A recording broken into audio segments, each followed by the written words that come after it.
Give me 10 minutes and I'll fix your Google Ads ROAS by at least 153%. Hi, my name is Ryan and I'm managing up to 300,000 per month just on Google Ads for some of the most popular 6 to 8 figure brands in North America. I see the same patterns affecting return on ad spend or ROAS over and over again. These are the same mistakes that quietly kills your ROAS without you even realizing it.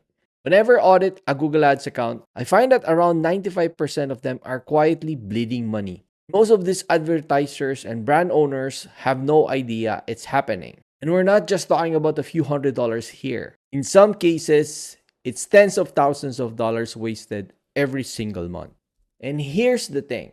Google's algorithm will never warn you about these mistakes. So in today's video, I'm going to show you exactly how I turn those same underperforming accounts into profit-generating machines, boosting return on ad spend or ROAS by at least 153%, often in just a matter of days. And here's the best part. You don't even need a massive budget. You don't need to rebuild your campaigns from scratch.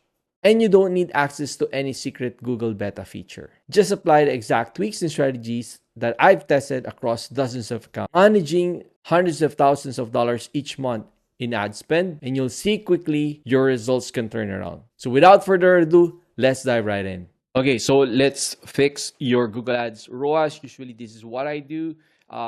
Let's get started with the most impactful strategies. So number one, you want to eliminate wasted ad spend, reduce it to the lowest number possible. If you can get it to 0, that's entirely perfect. So let's look at some of the tweaks, some of the strategies on how you can implement this. So first, you need to be able to audit and add negative keywords to block irrelevant searches. As a bare minimum, you want to be adding negative keywords every single week. You don't need to be doing this daily, but if you have like some sort of AI software or automation wherein you can download the search impressions and then upload it, maybe using like a script, like a Google ad script, or using AI to actually speed up the process as well as categorize these irrelevant searches. Now, usually when you have a lot of like impressions coming from negative keywords or keywords that are irrelevant, you will have underperforming keywords, ad groups, and campaigns. So what you really want to do here is just that optimization process. Pause the ones that are not working and then scale the ones that are really working well. If you want to increase the ROAS as fast as you can, what you can do is you only focus the budgets on a high ROAS campaign type. So one example of a high ROAS campaign type would be a remarketing campaign because they already know and like you.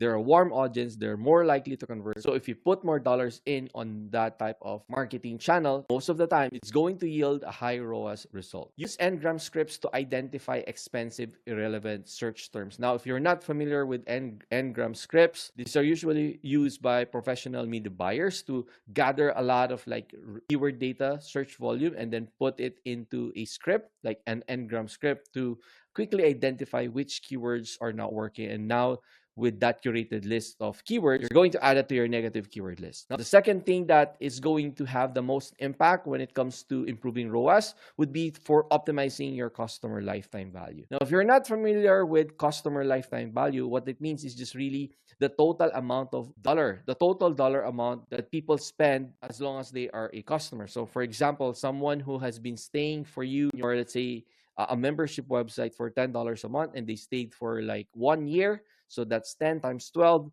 You have a customer lifetime value of $120. So you want to identify which of these customers or personas that has spent a lot of money or has high customer lifetime value. Because again, if you want more impact, if you want more revenue coming in, trying to go after that ICP that has the money or that has the capability to pay your services is definitely one strategy wherein you can continue increasing your customer lifetime value just because of the high ticket, the high value amount that this ICP targets has. So shifting from short-term ROAS to lifetime value focused strategy, as I've previously mentioned, you want to optimize for audiences for traffic that has a higher LTV potential, and you'll be able to learn that by looking at the data within a couple of months of running your Google Ad campaigns. Integrate lifetime value into conversion values, which totally agree.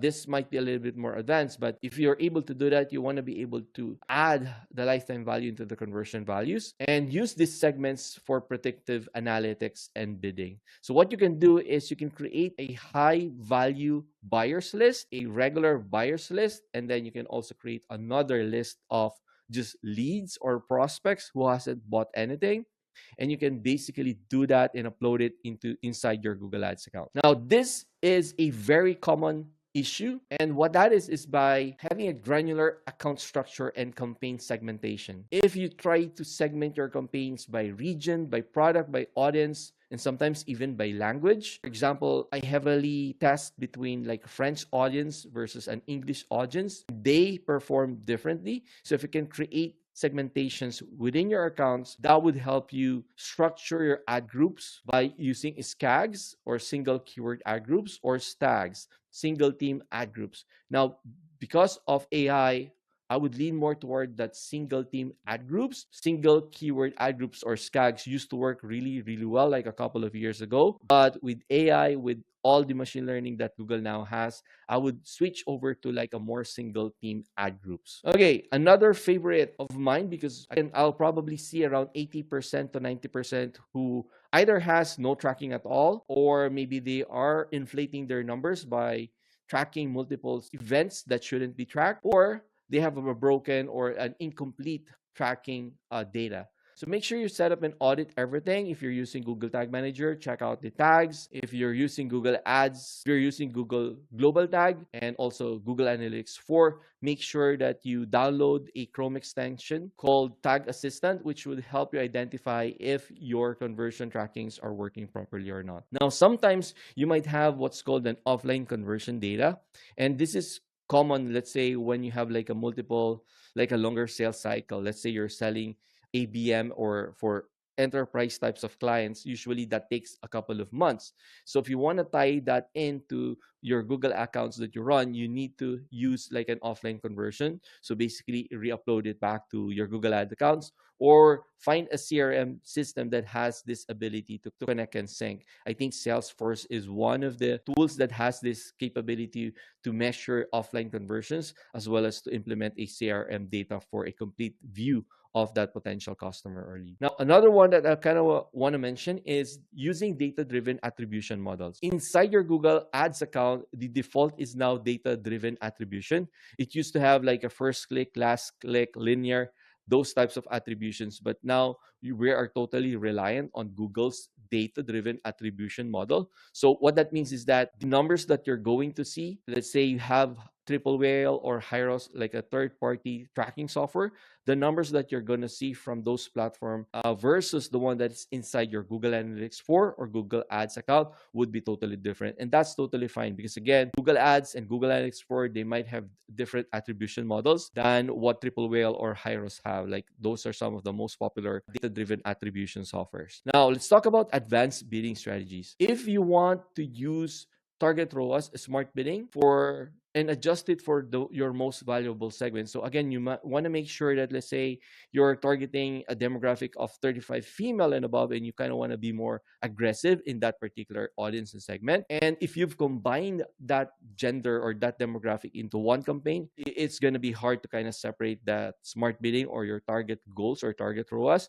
So what I usually do in those cases is I create a duplicate of that campaign, and one would be for the female demographic 35 and above, and one would be for the male demographic 35 and above. You might also sometimes want to test out manual versus automated bidding, especially if you're just starting out. Because if you're just starting out, in order for this automated bidding rules to work properly, you need conversions coming in. And if you don't have any conversions coming in because your Google Ads account is totally new, the best type of strategy or bidding strategy to get started would be manual, because again, you can kind of control how much you're willing to spend. But I wouldn't use manual bidding as kind of like a long-term strategy. You definitely want to making sure that when you have enough conversion data, it's around 30 conversions in the next 30 days, then I would recommend that you switch to either the target CPA or the target ROAS. Because this types of targeting leverages Google's AI and Google's machine learning. So even if someone is not searching, let's say, for your services or your products, Google can still show ads to this person because, again, the amount of data that it has about its potential customers. Okay, so let's talk about improving ad creative, copy, and extensions. The fastest and the easiest way to test is just to duplicate your existing responsive search ads and implement new headlines and descriptions regularly. Now, in headlines of like your RSA or responsive search ads, you're allowed to add as much as 15 headlines and 4 descriptions. So if you want to test out like really the winners and really kind of dialed in that particular like ad copy, what you would like to do is instead of filling out 15, you maybe just want to fill out the top 3 or top 5 headlines and maybe the top 2 descriptions. And that way you're testing out, you're driving traffic to a more focused like segment rather than like having 15 headlines and then 4 descriptions. That's like a total of 60 combinations because again, responsive search ads are kind of mix and match. That's basically the strategy behind using responsive search ads and totally relying on Google what it would show. But again, that can also affect ROAS because again, if Google starts pushing more budget to the ones that are really not working, let's say they have poor conversion rates, they have a high CPC, they have low quality scores, then that would definitely affect your ROAS or the bottom line. Now, there are many ad extensions, or they're now called assets, inside your Google Ads account, and they are really good in terms of improving visibility as well as having a higher click-through rates. So one of the good things when you have a good click-through rate is you can have like better quality scores, which can relate into like a lower cost per click, which again would also relate to like a higher return on ad spend because you're able to get conversions at a smaller budget. Now, if you have like a physical store and you have a lot of reviews in your local area, you might want to try running some localized ads because again that can help target like a specific demographic rather than going across all the country. If you're only serving your particular location, definitely that's what you would like to be doing. And then landing page optimization. So most of the time what people think when they talk about Google Ads is only about what they do on the platform. So optimizing keywords, launching new campaigns. But in reality, in order for you to have like a better ROAS on your entire funnel and campaign, you need to be optimizing post click. So the click is that Google ad click that has, let's say, high intent to purchase, but when it lands on the landing page needs to convince that person to buy. So make sure you optimize for clarity. You want your website to be loading really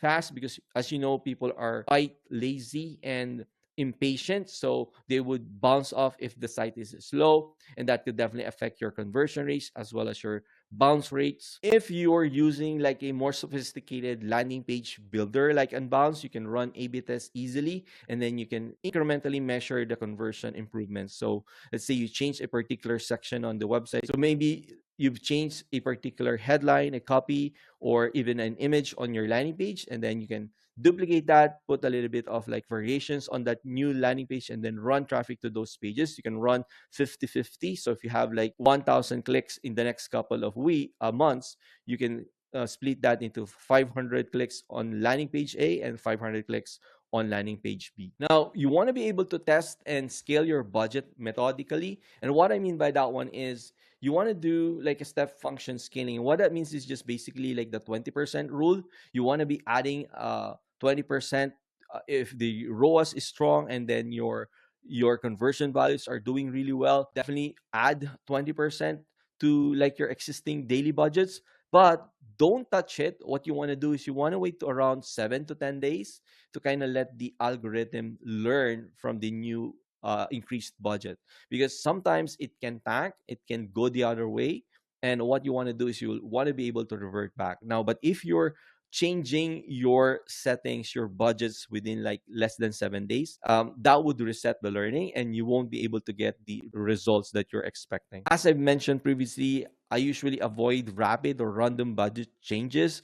What I usually use is the notification of a limited budget on Google Ads for a particular campaign. So if there are no limitation notifications, I usually don't increase budgets because again, that notification is a response from the AI or the machine learning that Google will tell you if you spend more dollars on this particular campaign, we are expecting more conversions, more sales in the next couple of days. So it's a really powerful tool. I really love that feature.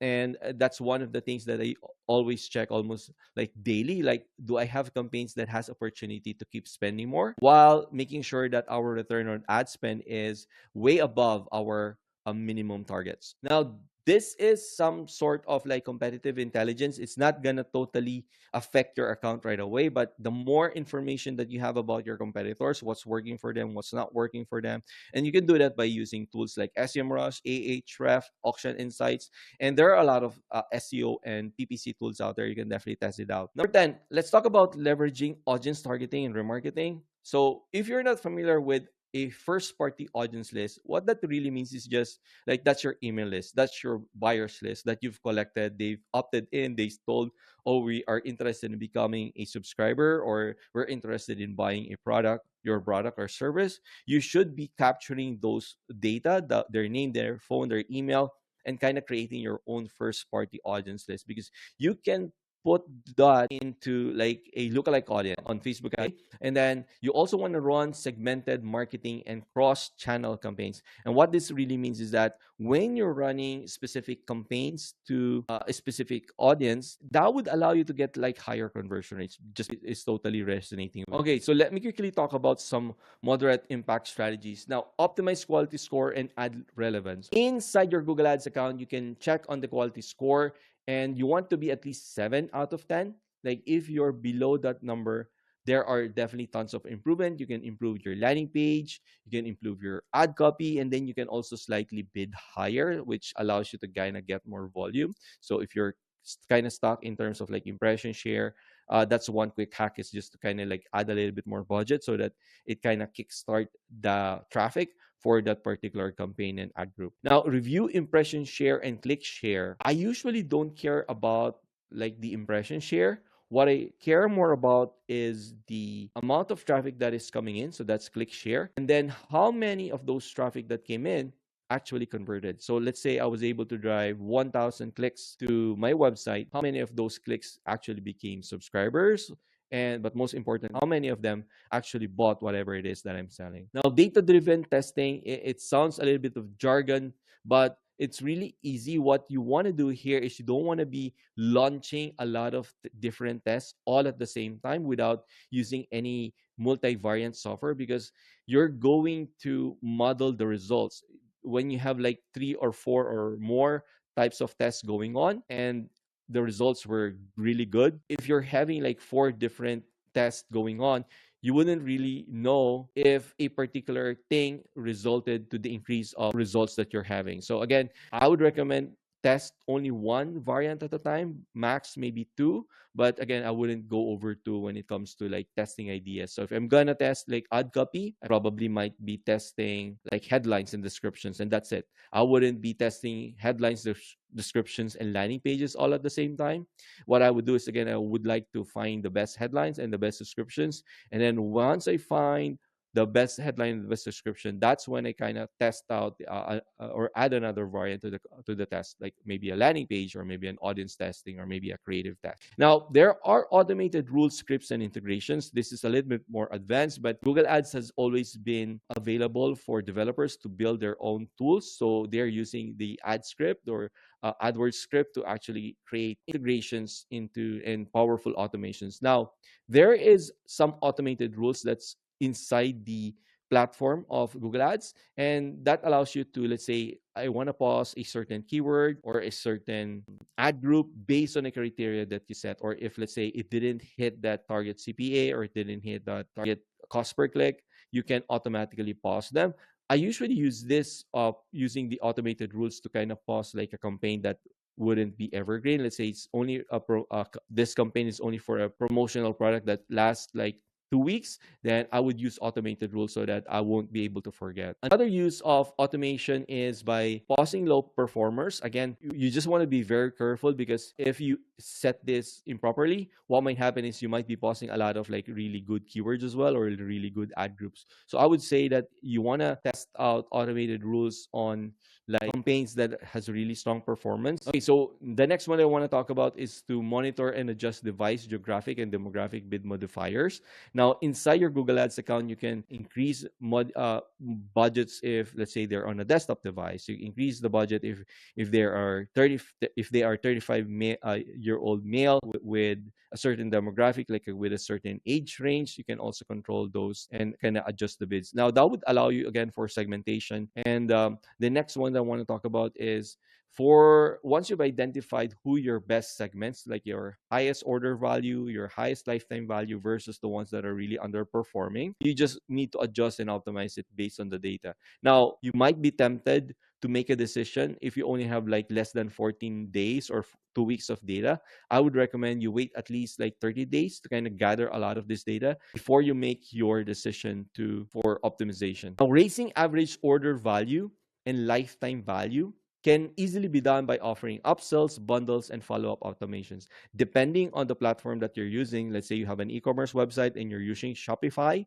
you can add plugins that allows for bundles, upsells, and like creating offers, which is really, really awesome and really easy to use. I want to quickly talk about the least impactful, but they're still useful. Extending your creative when it comes to demand gen campaigns. If you've identified the top performing assets, let's say in a in a display remarketing campaign, you can even test that out on like a demand gen type of campaign, like a more cold type. Demand gen usually goes after like cold audiences, meaning people who doesn't know or have heard about your brand yet. So you can test it out, like, oh, this work for this particular audience, this creative, maybe we can try to expand it so that we can get more volume, more traffic.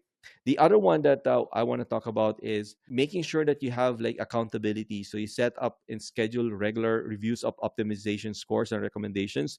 If you have like your own Google rep who's assigned to your account, definitely leverage them as well. Try to hop on like monthly or quarterly optimization checklists, because they'll be able to give you insights as well as like some beta features that allows you to be able to unlock and test out new features that is usually not released to the general public yet. Now, use Google and third-party recommendations with caution. Okay, so when you're running your Google Ads account, you probably have heard of the OptiScore, and that OptiScore is Google's response, or they're trying to automate, trying to guide people on how to use Google Ads.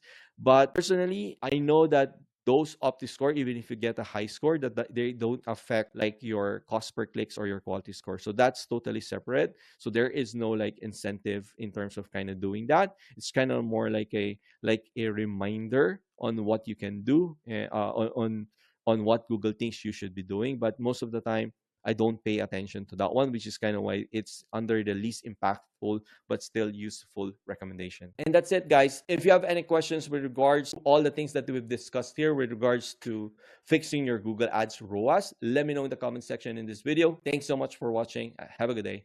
Bye.